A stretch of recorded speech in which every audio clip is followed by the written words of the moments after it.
Mengikuti teladan Yesus Kristus, berdoa di malam hari.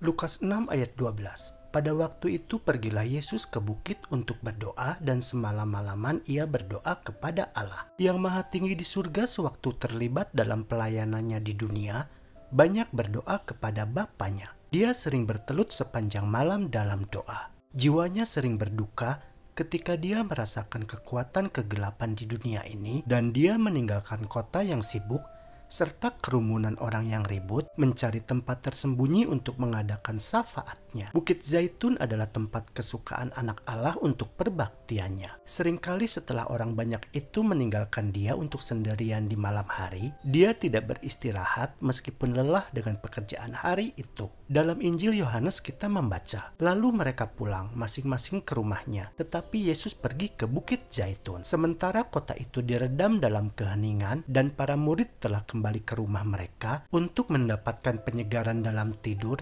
Yesus tidak tidur. Permohonan ilahinya naik ke Bapanya dari Bukit Zaitun, sehingga murid-muridnya dapat terhindar dari pengaruh jahat yang akan mereka hadapi setiap hari di dunia, dan bahwa jiwanya sendiri dapat diperkuat dan bersiap untuk tugas dan cobaan pada esok yang akan datang. Sepanjang malam ketika para pengikutnya sedang tidur, guru ilahi mereka berdoa. Embun malam yang dingin jatuh di atas kepalanya yang tertunduk dalam doa. Teladannya ditinggalkan bagi para pengikutnya. Yang Maha Tinggi di surga ketika terlibat dalam misinya sering berdoa dengan sungguh-sungguh. Dia tidak selalu pergi ke Bukit Zaitun karena para muridnya telah mengetahui tempat pengasingan favoritnya dan sering mengikuti dia. Dia memilih keheningan malam ketika tidak akan ada interupsi. Yesus dapat menyembuhkan yang sakit dan membangkitkan orang mati. Dia sendiri adalah sumber berkat dan kekuatan. Dia bahkan memerintah angin ribut dan menurutinya. Dia tidak tercemar dengan korupsi, orang asing bagi dosa. Namun dia berdoa, dan itu sering dengan tangisan yang kuat dan air mata. Dia berdoa bagi murid-muridnya dan untuk dirinya sendiri,